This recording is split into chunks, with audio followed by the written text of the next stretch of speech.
Hello everyone, this is Isil Clara Amanoel from Turkey, Istanbul. I'm here in Genoa and I met a great musician here. Now let's know more about this amazing person. Eyal Lerner, Hi, how are you? Isil. I'm great that you're here in my town, in Genova. I love it. Yeah, in Italy. Great. So, I think people would be so curious about you, especially in Turkey, because we have lots of organizations in Turkey about Jewish culture and things like that. So, would you like to introduce yourselves to us? okay, so I was born in Israel, and when I was 23 years old, after I have already been playing the little flute, the recorder that children play in schools, I played quite intensively as a soloist in radio, television, so I decided to come to Europe to study with an important teacher. He's, by the way, from Jewish origins, also from Argentina. From Argentina. Yes, and I studied a little bit with him, classical music, ancient music, and then I didn't know, I became very confused. I didn't really want to specialize in that, and so I decided to take a long trip in order to find my true identity as a Israeli, also Jewish musician. And in my case, I found out that the history, of my parents, my family's, which is, of course, has to do with the history of the war and the Holocaust, has had a great influence on me and on my artistic decisions. So I started to sing Jewish music and to work with Jewish choirs. I did even I acted as in the musical Fiddler on the Roof, which is from Broadway, but it speaks about a very famous Jewish story of Shalom Aleichem. And I found myself slowly more and more dedicated to the Jewish culture, although I'm here and I'm not in Israel. And in the last years, I have been dedicating myself more, or almost mostly, to really to the Holocaust story, while working with young people and two young people which are non-Jewish, to tell them the story. Yeah. Cool. So, why did you choose flute? Well, I didn't really choose it. Children play that in the school. Yes. So when I was 9 years old or 8 years old, someone bought it to me for my birthday as a From parents? From your parents? No, just a friend or family. I was 8 years old, I don't remember. They bought me this flute. But that was not such a dramatic decision because everyone played it in the school. So it was a nice present. And I think that my father, that had a great passion for music since he was a child, he sort of had the feeling that it could become eventually an important activity for me. So quite fast I started to take private lessons, to take it more serious. I've had a very good teacher in the conservatory of my town, and things got very fast. I improved, and concerts and stuff, and then teachers came from out of Israel, from Holland, to teach. So I went to the courses, and I found myself in very few years in the middle of young talents, concerts and activities. So in a way, the flute chose me, or I chose him. But we had a very intense story. Very nice. So, what you're doing is very personal. How would you describe the relationship between your shows and your identity? Wow. So, as I said before, the quest of a more complete identity started many years ago, and it was immediately connected to my roots. So it was a personal process, but in the same time artistic. They went together. and I understood that they should always be together. You know, that was a special understanding for me. And now I can say that it has become extremely connected, Part of your life. Yeah. because it's but also these two aspects, the personal, the historic, and the artistic, has become one, because I speak about the history of our people, which is the history of my personal family, and I have adapted my work, my capacities, also artistic capacities, to this new format of a show, which is didactic, where students can and should sometimes participate in order for them to become witnesses. You know, so it's like so in a way, my personal story, which was quite long and complex regarding my identity, is something that I really try to share with young people, and helping them, although they're very young, to find or to strengthen their identity as people that could make a difference in the world.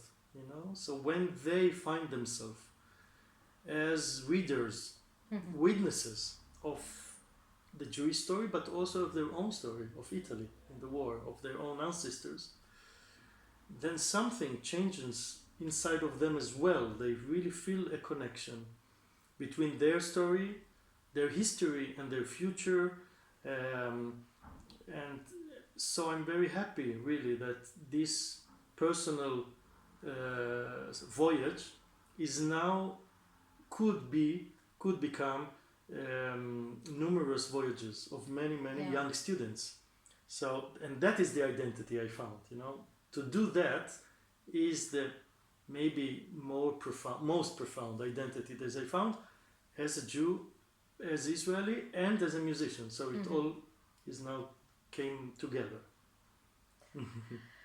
And I know that you're organizing your shows mostly by yourself. And how is it your process of organizing your shows? And then how is it different from the process of playing flute? So it's two different things you're doing all together, actually. Yeah. Well, you know, today, or you have an agent, but for that you really have to choose to be a soloist, or to make really concerts very worldwide. I could have done that. I chose not to do it for different reasons, identity reasons, I think. Or you take part in an orchestra, or you teach, you know. So, but people like me who choose to be freelance, you know, we have to take care of our own business and we have to push it and to organize. So we have double work in this sense. And in the case of the last shows, it's really necessary not only to tell about a show, to go there, to play and come back, but it has much more human or social involvement, you know, with schools, with teachers, with many students I work with. So the organizational part is not only formal, you know, it's also to organize the relations, the way to work with people.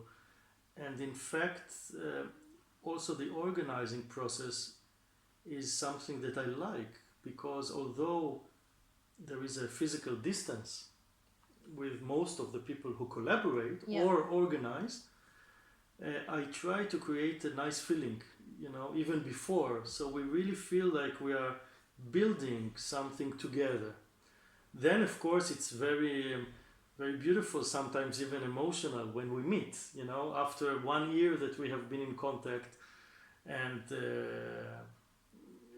meeting their colleagues, meeting their students. So the organizing part is also important for me, but in order to bring it worldwide, it will be necessary to find some assistance and help in that field. Yes, I agree. So who are your influencers? My influencers, you know, my father was a great influence for me. He was Because also a musician. he was when he was very young. Then he stopped it. Mhm. But the passion of music was always in his life, always. So since I was a child, we always heard at home, you know, opera arias. Wow. And he sang some of them, Napolitanian music. So the connection with Italy started already. Yeah, there. It's very curious, you know. And he was a cantor, chazan, as a child in the synagogue, because in the synagogue. yes, his family was religious, so it was normal for them to go to the synagogue, and he was singing as a chazan, as a cantor, and that was quite unique, you know, quite unique. So his passion was great, and I think that genetically I probably got it from him. By the way, my mother, I found out only many years later that she used to play as well in the kibbutz. As a child, she played also the recorder and the mandolin.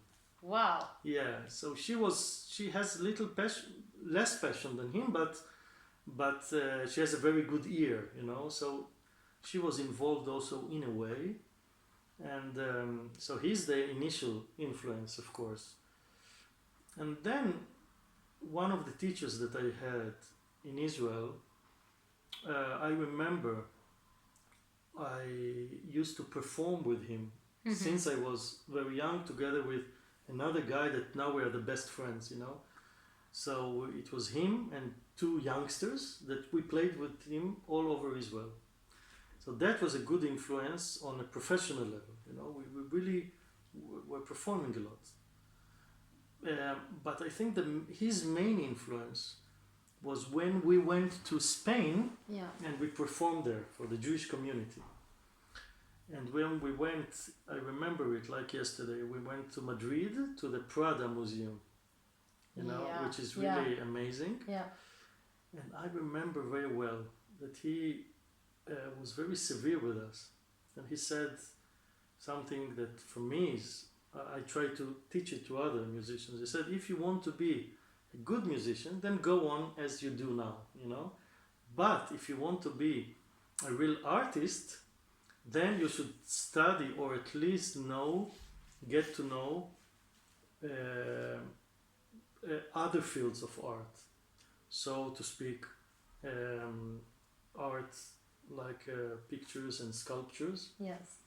And cinema. Yeah. And theater. And dance, whatever. So he was really the one that opened, the first one that opened my mind to other disciplines. And he was quite severe about it. And that was amazing. I think that was very, very important for such a talented child or youngsters, that everyone wants him to play well and be like a star. But he said, no, you have to study other stuff and work also on your humanity. And that was, he was a great influence for me. But afterwards, I think I was more influenced by non-musicians. Non-musicians? Yeah. By cinema, by directors, by writers, by art, and also by different humanistic philosophies, you know. So the humanistic or human part of Judaism, like in the Hasidic world, you know, sometimes also with the Oriental philosophies that speak about the fact that all of us have such great potential, and we are really responsible to our destiny, you know. So that gave me really power to make great decisions and to go and to conquer them in a way, even with great patience, and even though it took many years to do that. So I can say that philosophy, art, and in my family, and the history of my family. And where are your families coming? So my parents were born in Israel in the year of the birth of Israel, 47, 48. Their parents came from Europe. Which part of it? So very East Europe, total Ashkenazi. So I have one grandmother from Romania, grandfather from Hungary, but it was Transylvania, so it was Yes. very close. And another grandmother from Poland, and the other grandfather from Belarus. So it was really very full, Well, full, complete Ashkenazic influence, you know. Yeah. for you, does art imitate life more than life imitates art? You know, I think that already the ancestral people Yeah. looked for ways to express their own feelings, but also to express the wonders of life, of nature, that was beyond their own understanding. Mm-hmm. So they already gave spiritual expressions and artistic expressions to the life phenomena. So this input of Homo sapiens to try to reflect his thoughts and feelings through other means, which then become aesthetic in their own way, because they also encourage other people to do that. Yes. That I think we have inside. So if life imitates art, now life imitates art, unfortunately. So what I mean to say is that some forms of aesthetic Yeah. that have become like fashion, moda, Yeah. so people imitates it because it became worldwide moda, you know. So I don't know if it's art, but let's say that people imitate a lot in order to feel that they are part of something, but that's also a normal thing. Yeah. Always through history. I think art, more than imitates life, tries to really answer the question, why are we here? Which no one can really give a demonstrating, you know, explanation. It's philosophical, yes. So art is a bridge between thoughts, philosophical thoughts, hypothetic also, some of them, that one can believe or not, and to connect it to here and now, but still keeps mystery. Yeah. Still keeps life as a mystery. So I think in this sense, artists try not to imitate life. Sometimes, yes, of course, you know, it's also nice to imitate life, but more to find out why we are here. So in this sense, I think there is where the connection between art and life and real life, you know, evolves. Yeah. So far, you don't describe yourself with labels. Like you're very like every part of art. So Yeah. what describes you? What describes me? Well, I think for me, what is the most important thing, you know, is wherever I go, to try to answer in a modest way this question, why we are here.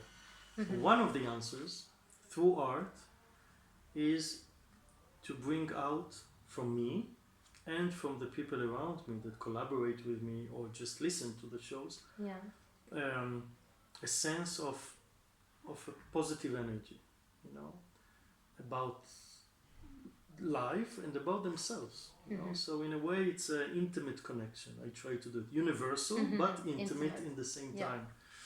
So I think this is something that in the recent years characterized me, and that is part of also my identity. If I ask myself, so what kind of artist are you? Do you play? Do you sing? Do you conduct? You organize? So yes, I do all that. Yeah. But it's not important so much what I do for me now.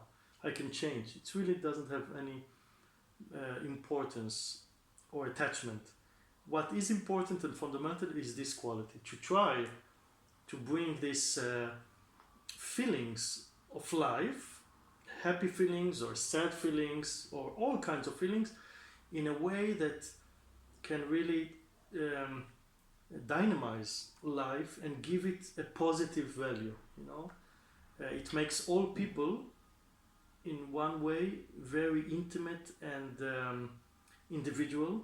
You know, when you bring these feelings, you really feel yourself very strong, but in the same time, immediately, you feel more connected to other people. You know, it makes more, it humanizes you. So I think this is the main character that I'm trying, at least, to bring upon. It requires a lot of responsibility, also, but I believe that that's the way art should be offered today to people. You know, because we have YouTube and Facebook today. Yeah.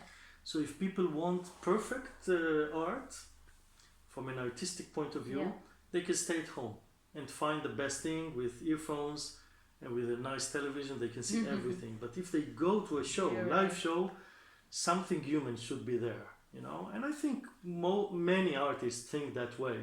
So I'm happy. Not all of them, but many. And so I think that's the way. That's the way to that I feel my most important identity. And I think also that the Jewish character of combining together happiness and melancholic. Yeah. You know, hope and mourning or being sad. That's our history. Yeah. But somehow, with faith, I think, we found a way to put them together. You know, Jewish people joke about themselves also. So this combination, you know, between life, death, optimism, pessimism, but really together as one part, I think it's healthy, because life is that. And the Jewish people and the Jewish art and culture really understood that. You know, they understood it. So I took it. But I didn't take it. I found out. Yeah. And I said that's a good way. And people love it. If even non-Jewish people, they feel connected to this thought. So in this way also the Jewish culture and thought and philosophy is really great. And I found it. I didn't have it before. I found it inside of me. So these two aspects. Wow. Is there any unforgettable memory that touched you in your shows? Yes, many. For me, the most important moments are not during the show. They are before the show. Before? Yes. Because before the show I work with children or with the youngsters in order to prepare them for the show. Because in every show there is a different group that read testimonials of Jewish and non-Jewish people during the war. And of course most of them do not have any experience as readers and actors. And in very short time I have to find a way to prepare them and bring out new capacities, emotional or communicative, which is not simple, but I love it because I can see through the years that this is the really moving memories that I have. For example, there is a girl from Florence. When I worked with everyone, they improved, but she was blocked completely. She just, in the lunchtime, she came and she said she was sorry. That she knows that she didn't read well, but she was blocked because in her text, it said that the protagonist felt abandoned because she didn't see her mother anymore. You know, she was deported to Auschwitz. So she said, you know, it's too difficult for me, because I was abandoned twice when I was young. So I said, wow, that's heavy, you know. I tried to encourage her, telling her that when you are on stage as an artist, when you share your pain, your personal pain, it's not only negative, it starts to become positive. Because you find value in your humanity, you encourage other people to go to transform it, you know. You need courage to do that. So the next day, the same day, she sent us a message that she, for the first time, felt that she had a mission in life, and she was going to find it and cherish it and live by that. And we were very moved. And the next day, she was amazing on stage. She was amazing, and I'm still in contact with her. Mm-hmm.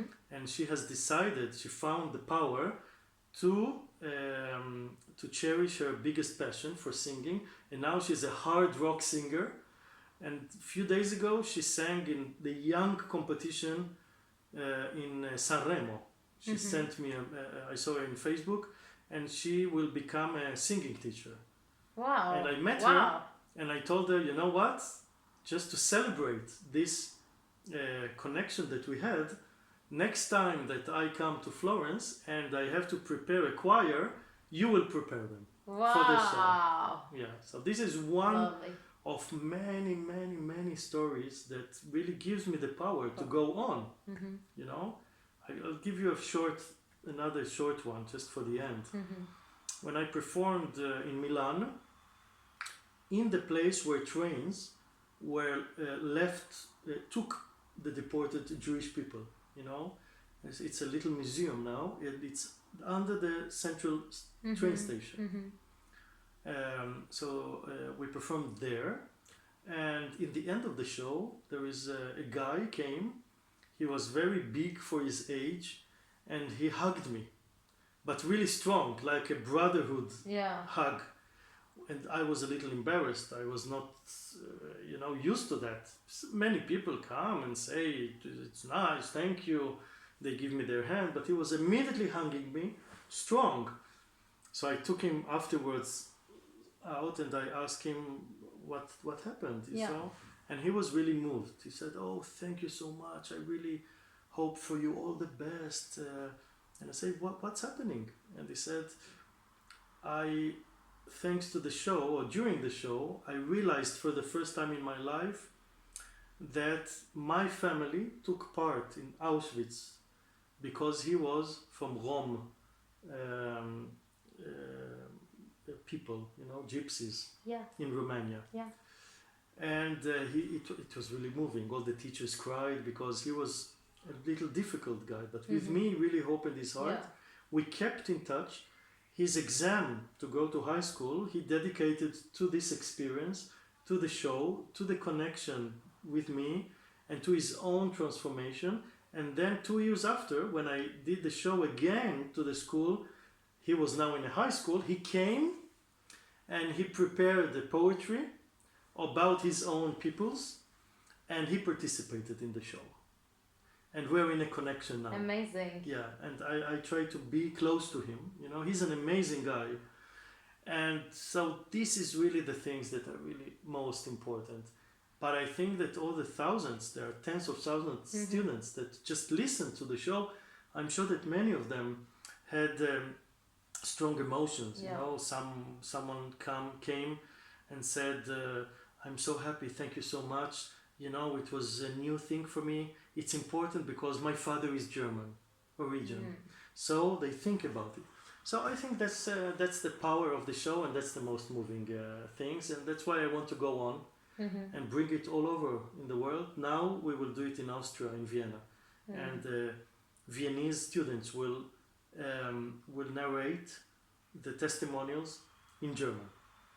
So I really hope to do it all over the world, where students can delve into their past, into the Jewish past, and their own past in their own language. I think it's important. It's very important.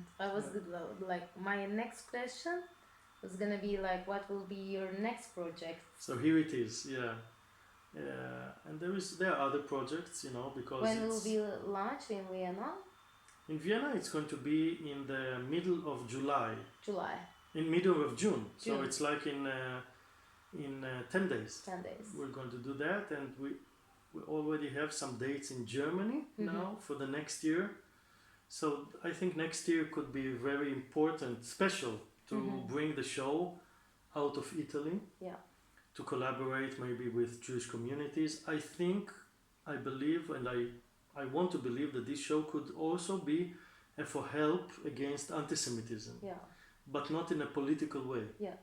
Not in even a social way, but in a cultural way, because most of the anti-Semitic people in the end don't know the story of the Jewish people. Mm-hmm. You know, they don't know also why Zionism Yeah. was really born. Mm-hmm.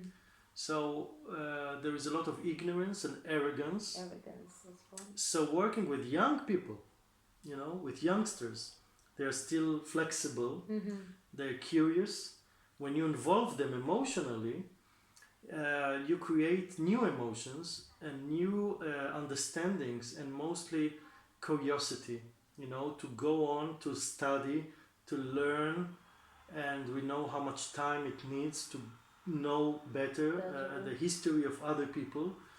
I think that's a good way to battle today, to invest in a better society through art, through Mm-hmm. theater, through history. Mm-hmm. So I really hope to fulfill that, and maybe even to work with teachers so they can do this work in an autonomous way without me. So this is these are the main Mm-hmm. goals for the coming years. Okay, do you have any projects with Turkish Jewish community or with Turkey? Like, are you interested about to do I something always with, love Turkey culture, history of Turkey, because it is the main bridge, one of the main bridges between Oriental and Western world. Yeah. You know, so in a way, I feel that the old how do you say, history or character of Turkey, I already have it in a Mm-hmm. way. I still haven't been there, but maybe thanks to you I could come and visit and Of know the course. Jewish community. And now that we know that also it's difficult days Yeah. regarding the freedom of speech and culture, and I'm sure it's not so simple also to be Jewish in Turkey these days. I hope, why not, that maybe this show can help, you know, Yeah. to create new bridges. Why not? It could be a Cool. great challenge. Cool. I will take this challenge. Cool. So, thank you very much. Thank you. It's a great pleasure. And It was see you. a real big pleasure for me, For me too. And maybe we'll meet in Turkey. of course. Great. Thank you. We will be waiting for you. I'll come. Thank you. Thank you.